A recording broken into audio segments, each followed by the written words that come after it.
दोस्तों सभी को प्यार भरा नमस्कार। जय श्री सीताराम। सभी सुखी रहें और सभी धनवान बने रहें। भगवान श्री राम से हमेशा आपके लिए यही प्रार्थना करते हैं। आज की हस्तरेखा ज्ञान विज्ञान में आपका स्वागत है। दोस्तों बहुत ही महत्वपूर्ण जानकारियां लेकर आता हूं। आज की जानकारी में बहुत से जातक अपने दम पर अपने कैरियर को कैसे बनाते हैं, वो कौन सी रेखा है और वे क्या गुण हैं और वो किस उम्र में ऐसा करके सिद्ध करते हैं। बड़ी खास बात हो जाती है दोस्तों कि बहुत से निराश हो जाते हैं कि जीवन में कुछ मिलेगा या नहीं मिलेगा, परंतु वे अपनी आशाओं को छोड़ते नहीं और आगे बढ़ने का प्रयत्न हमेशा करते रहते हैं।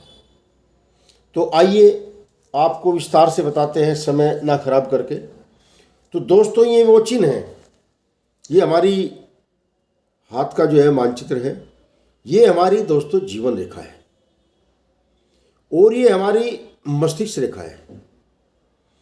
जिस जातक के हाथ में मस्तिष्क रेखा जीवन रेखा के उद्गम स्थान से भिन्न होगी, अलग होगी, अलगाव लिए होगी, ऐसा जातक बिना माँ बाप के सहारे, बिना किसी पेरेंट्स के सहारे आगे बढ़ने का प्रयास करता है और निश्चित रूप से आगे बढ़ता है।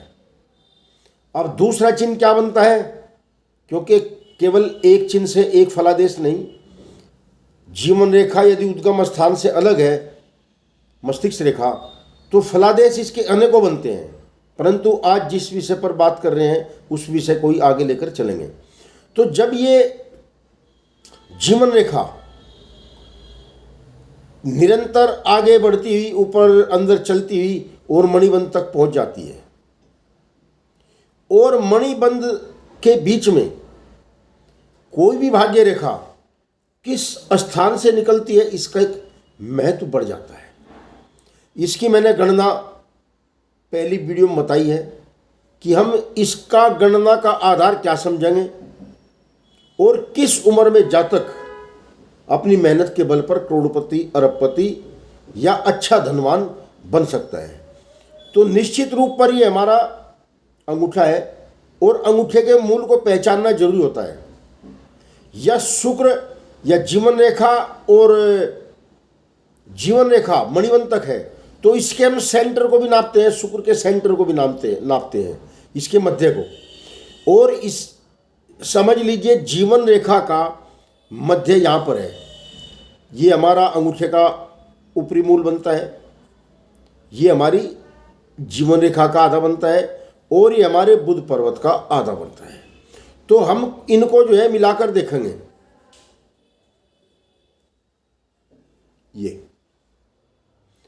तो लगभग ये जीवन रेखा का आधा समझा जाता है और 7 की गुणा से हम जो है इसको गुणनफल निकालते हैं। 7, 14, 21, 28 और 35। तो समझ लीजिए हमारी जीवन रेखा पर भाग्य रेखा 35 वर्ष की आयु से निकली है। तो जातक का 35 उम्र की आयु तक आते आते इतना मजबूत कैरियर हो जाएगा, इतनी मजबूत उसकी नींव हो जाएगी कि आगे चलकर वो करोड़पति, अरबपति या अच्छा धनवान, एक लग्जरीज जीवन जिसको बोलते हैं, शाही जीवन जिसको बोलते हैं, ऐसे जीवन की कल्पना करेगा। और इसके अलावा यदि जातक के हाथ में सूर्य रेखा उन्नत हो और हृदय रेखा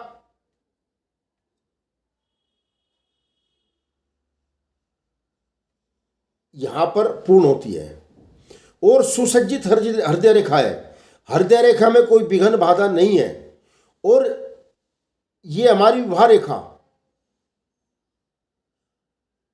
सूर्य पर्वत तक आई हुई है और सूर्य के नजदीक तक आई हुई है, तो ऐसा जातक शादी विवाह के पश्चात निश्चित रूप से करोड़पति बनेगा। ऐसा इन रेखाओं का फलादेश बन जाता है। परंतु अपनी मेहनत पर भी विश्वास करना जरूरी है, केवल रेखाओं के आधार पर न बैठे रहें कि मेरे हाथ में ही रेखा है, मैं अरबपति करोड़पति बनूंगा। मिटा दे अपनी हस्ती को अगर कुछ मर्तबा चाहे, दाना खाक में मिलकर गुले गुलजार होता है। दोस्तों, मेहनत तो करनी पड़ेगी, बिना मेहनत कुछ भी संभव नहीं, और फिर परमात्मा के अधीन होती है बात। जय श्री सीताराम। बड़ा ही आपको मैं अच्छा आज का विश्लेषण दिया है, वीडियो देख लिया करो, न जाने कब काम आ जाए।